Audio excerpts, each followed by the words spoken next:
Welcome to all of you. Today we will discuss the another technique of machine learning and its implementation by using Python programming. Now let us take the another example of multiple linear regression. So here also we have taken this IPL data set. So this IPL data set is a professional league of T20 cricket championship that was started in 2008 in India. So this IPL was intimated by BCCI with 8 franchises, which comprises the player from across the world, right? So there are, this was a data which I am considering for doing this multiple linear regression. So this dimension of this data is 130 rows are there, and there are 26 columns we are having. So each players are having a number of features like their name, age, country, playing role, and the run, wicket, like that way. In total 26 features we are having. Now by using this, we want to make a model, right, to understand what features of player are influencing their sold price, or predict the player auction price in future. However, this all the features are not are equally important. For example, we are having the serial names. We will find out the other features as well, which are at all is not important for predicting the sold price. So that analysis we have to do. We have to make a model which will be useful for predicting the sold price of the player, right? So that is the idea for which we want to make a model, right? So let's do this. Start this discussion by loading this data. So by using this method pd.read_csv, I'm making this data frame. So now here, if you execute this command info, so you may see here there are 130 entries, right? And there are 26 columns we are having. So these are the column names. This much space it is going to be take. This is a corresponding data type of each respective columns, right? Now you may see here few columns are not important, so that we have to figure out.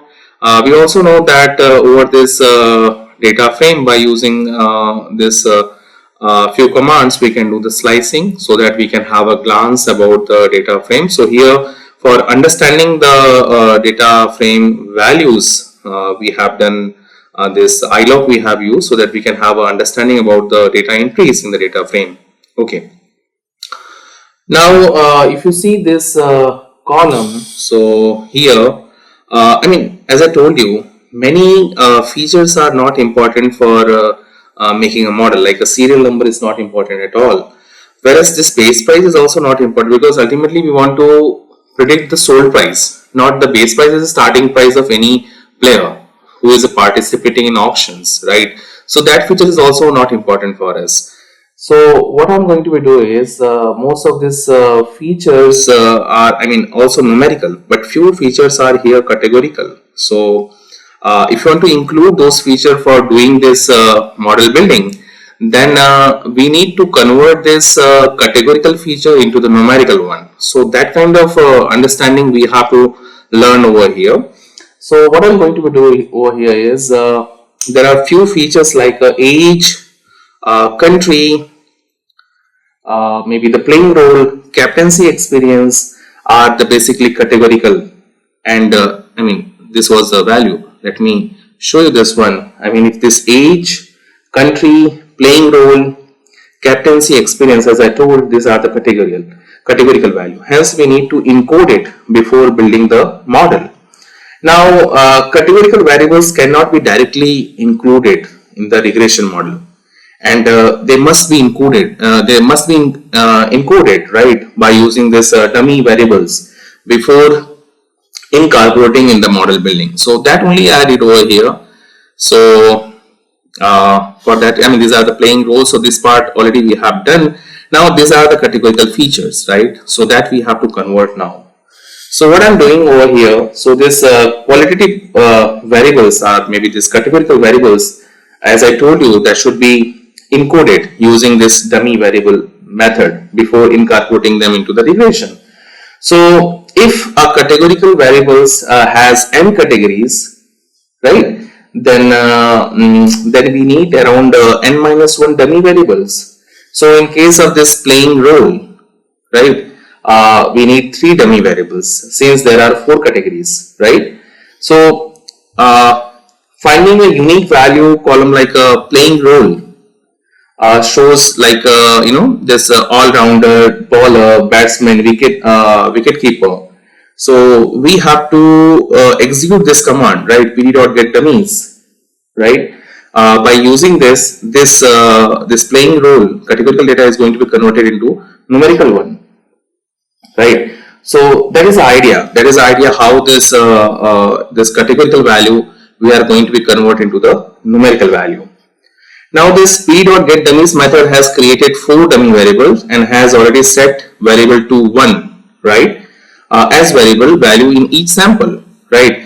So whenever we have n labels for qualitative variables, we will use n-1 dummy variables, where each dummy variable is a binary variable used for this representing whether an observation belongs to category or not. So, I mean, you may ask why this, what is the reason behind why we are using n-1 dummy variable? Is that a inclusion of dummy variable for all the categories? And the constant in regression equation will be create perfect multicollinearity, right? So that we will see little later what is this multicollinearity effect. So basically what we does over here, we drop one category, this one, right? After converting it, we drop one category. There is a parameter called this drop underscore first that should be make as a true. So after executing it, so I mean what we are getting, this data set contain the new variables that have been created. So now what we can do, we can reassign this new feature into this X features. So now this X feature is going to have all the features which are basically converted into the numerical one. So this X feature I am going to be used for doing my further processing, because now all the features are converted to the numerical one, right? Because as I told you, for doing this machine learning modeling, we must require the numerical value only, right? Now this X feature is going to have all this numerical value only. Now what I'm going to do is, I'm now going to call the models, right? So again, this 10 test split method we have learned, this method is available. So here we have to pass X and Y value. Here train size is 80% and random seed is 42. So this, here we split the data set into this 80-20 ratio, and this split function allow using this random state, which is a seed function for reproducibility of the randomness. This parameter is not required to be passed. I mean, if you set this value variable to be fixed number, will make sure that record that go into the training and testing set remain unchanged, right? So that is a thing why we use this random state as some value. So you can see here the same random seed 42 we have to give for the reproducibility of the result obtained over here, so that we can use at any platform. Now after doing this, after splitting this data, the next step is we have to train the model, right? So here we will build this MLR model using the training data set, and we are going to be analyze the summary. So this summary basically provide the detail of model accuracy, feature significance, and the sign of any multicollinearity effect. So that we can see by seeing this summary. Now if you see this, this p value is very important over here. So as per the p value, features like let's say HS, its p value is less than 0.05, right? We are having an average. For average also this p value is less than 0.05. Called like we are having a, let's say this country, right? Country England. It is also to be less than 0.05. So these are the features have come out as a significant features. This model says that none other feature means the remaining features are influencing the sold price. Now it is very it's very difficult to say, because a number of other factors should also be included, but as per this analysis, you may see here only this feature like HS, age underscore 2, average country in land have come out as a significant feature. None of the other features are influencing the sold price as per this analysis. Now, this is this is not very intuitive, right? And could be the result of the multi-correlative effect of the variables, right? Because it is but obvious that for the sold price of any player in the auction should be determined by other features as well, like how many sixers he hit, either he's a wicket keeper or not, he is having captaincy experience or not. So many other features are there which we are supposed to be included. But as per this analysis, as per this P value, only these 4 features are coming as a influential feature, and that has happened due to this multi-correlative effect. Now we have to handle this multi-correlative effect, right? So for that regard, we are doing this analysis. So when the data set has a large number of independent variables, it is possible that few of these independent features may be highly correlated, right? So the existence of high correlation between the independent variables is actually called as a multi-correlativity. So this presence of multi-correlativity can basically destabilize the multiple linear regression model, right? So it is very necessary that before making a model, we must identify this multi-correlative effect, and we have to remove that. Otherwise, the model is not going to be stabilized.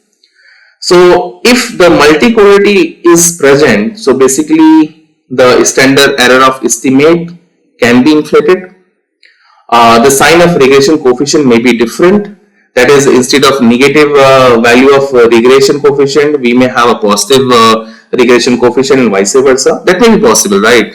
And again, the scalability problem. For example, if you are adding or removing a variable, or even an observation may result a large variation in regression coefficient measures. So many different issues may be come into the picture if multi-correlativity is present in the features, right? If this multi-correlative effects are there. So what we have to do is we have to truncate this problem. We have to remove this problem. And for that regard, we use this VIF factor, that is a variance inflation factor. So basically this VIF is measured to use for identifying the existence of multi-correlativity, right? So there is a formula for that regard. That formula you may see how this VIF actually calculated. So basically the idea is if VIF greater than 4, it will calculate the VIF corresponding to each feature. Now for the feature for which we are getting VIF more than 4, require the further investigation to assess the impact of multi-correlativity. So one approach is to eliminate the multi-correlativity is to remove one of the variables from the model building for which VIF factor is having more than 4, right? So this variance inflation factor method is available in this state models.states.outlier underscore influence package, right? This is used for calculating the VIF factor. So once we calculate it, you may see this is the outcome of that. Now we can generate the correlation map. We can generate this correlation heat map to understand the correlation between the independent variable which can be used to decide which feature should be included or excluded, right? So we first select the feature that have a VIF factor more than 4, because as I told you, the feature which is having a VIF factor more than 4, that should be further investigated, right? Because there is a more chance that they are having a high multi-correlativity effect. So what I'm going to do here, I'm going to be find out the features which are having a VIF factor more than 4. So for that regard, we have plot this heat map, right? This plot is having heat map for the feature with the VIF factor more than 4. So you may see here there are certain observations. Let me minimize it so that you may compare it, right? So if you see this, this T run, T run and ODI run S, this ODI run S and this T run, they are the highly correlated. Whereas ODI wicket and the T wickets are highly correlated. Batsmen like you may say this run S, let me show you that one, this ODI run S and HS, this is the HS and run S. They are the correlated, right? So what we have to do, I mean, average and Sixers, average, and you may see this, I mean, based on this value, you may find out which one of these two are highly correlated, right? So if you see this baller feature like the average baller and economy, maybe strike rate of ballers are highly correlated. So this value we have to find out corresponding to each row. We have to check which value we are getting high, and that is corresponding to which other feature. It means the values are getting high. It means what? Both the features are highly correlated. That is a inference out of this. Now, to avoid this multi-correlativity, we can keep only one column from each group of highly correlated variable, and we will remove the another one. So now which one to remove and which one to keep, that is actually depending on the understanding of data and the domain from where this data is came, right? So that understanding is very much essential. Then only we can keep the important feature, our influential features, right? So that understanding is very much important. Now we have to decide to remove the, let's say, the following variables, right? Because we have seen that these are creating the multi-correlating, right? So the other part of this independent feature we are going to be include, and these features we have find out that we have to remove out of it, right? So what I'm going to do, we will find out these values, because based on this value and heat map that they are the dependent on each other. So only one I keep, and other one I am going to be deleted. Okay. So with this idea, I am deleting this many columns, right? So after that, again I am deleting this one, and now the remaining one is the new updated X features. Again I am trying to calculate this X VIF factor of that. So this VIF on the final set of variables, indicating that there is no multi-correlativity effect, because none of these are having a value more than 4, right?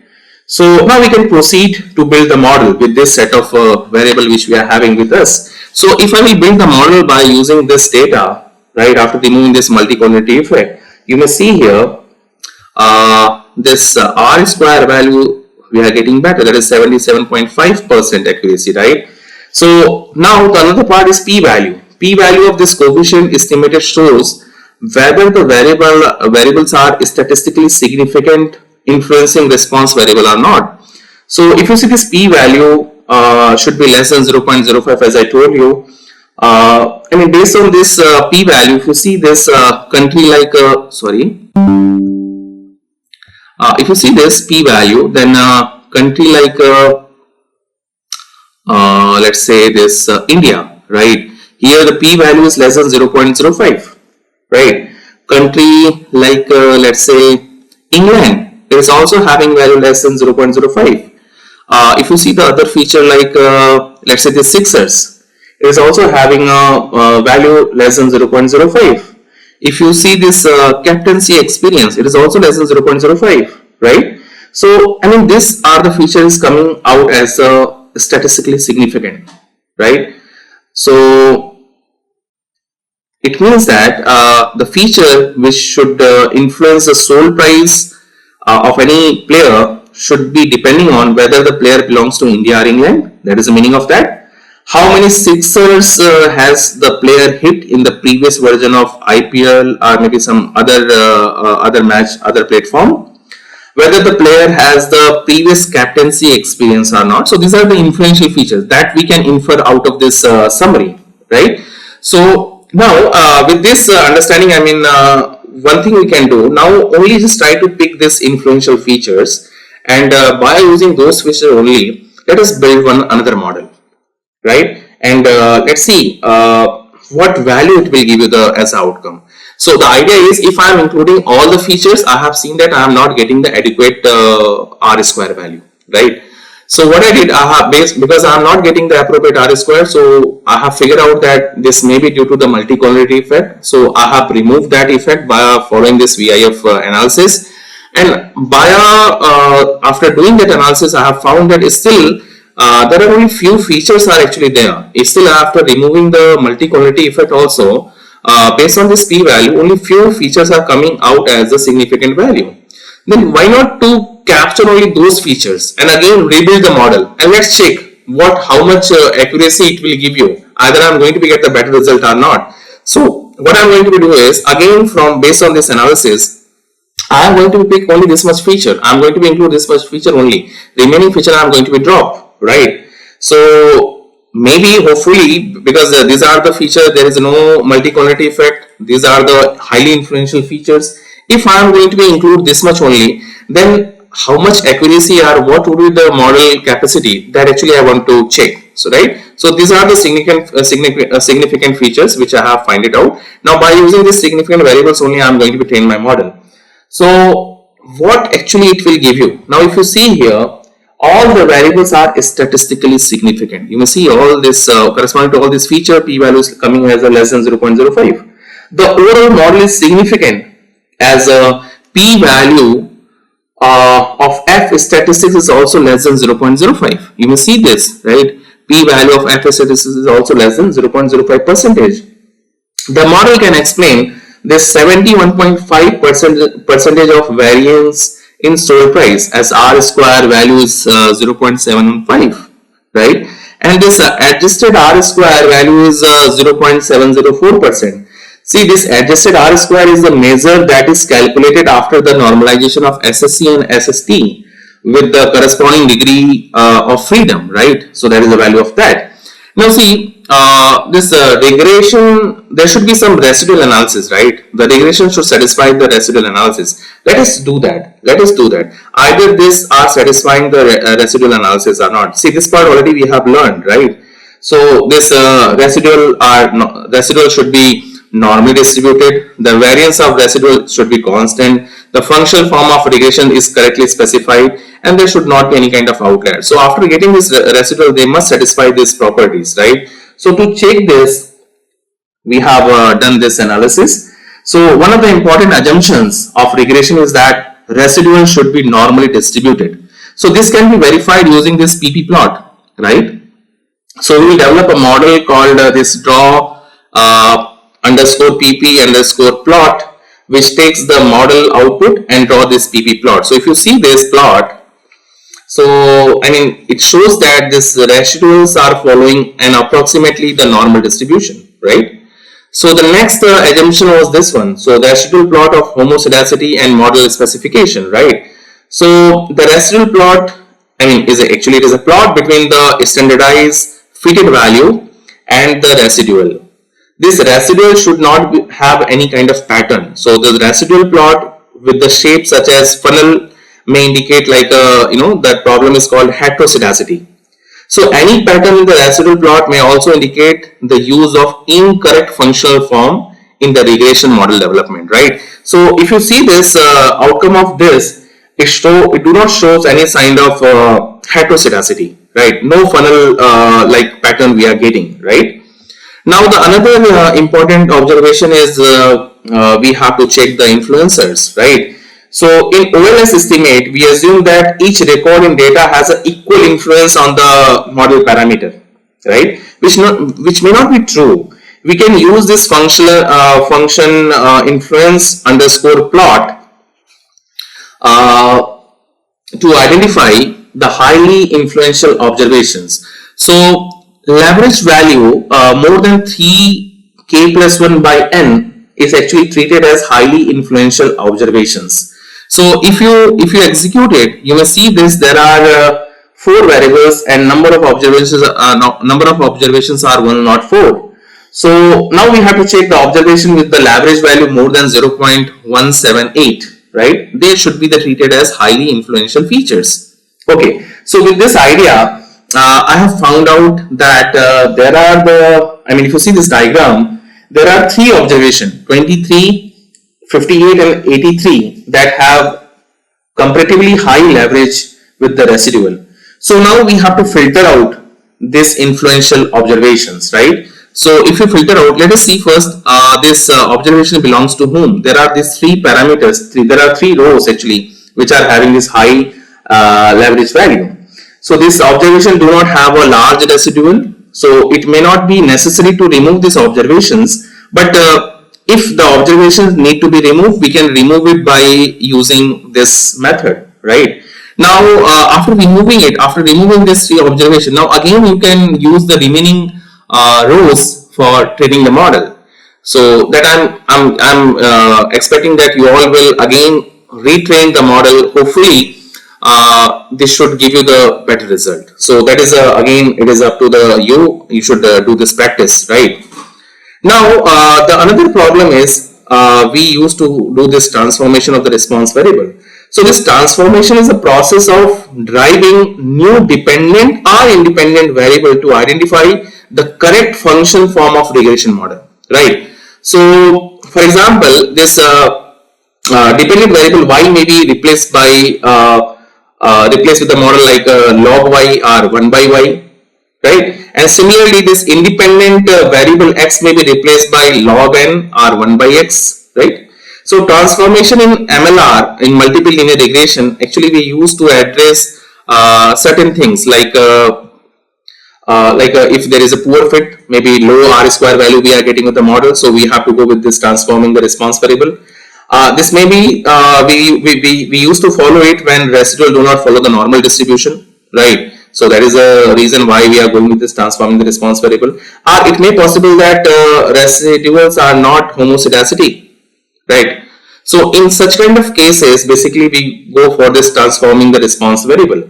Now we will create a new response variable by taking the square root of let's say existing value, right? So this can be done by using this numpy square root method, right? So once we have done it, so you may see this, the R square value for this model has increased. It is coming as 0.751. So if you see this PP plot of this, it is again following the normal distribution only, right? So it means we are satisfying the conditions, right? As per the regression analysis, we are satisfying the residual analysis. So now let's do the predictions on the validation set. So if you do this, so you may see here the important observation which we are getting, that is the R square value is coming on the validation set is coming as a 0.44.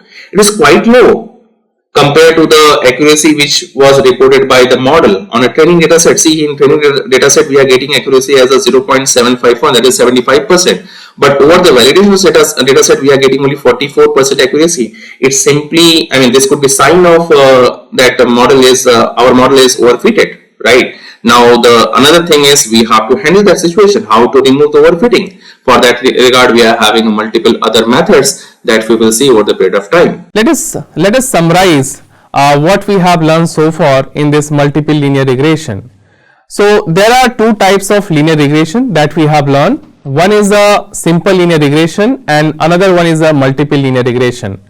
In simple linear regression, the target value is predicted based on only one independent variable, or you may call it as a features, whereas in multiple linear regression the target value is dependent on multiple, means more than one independent variable, right?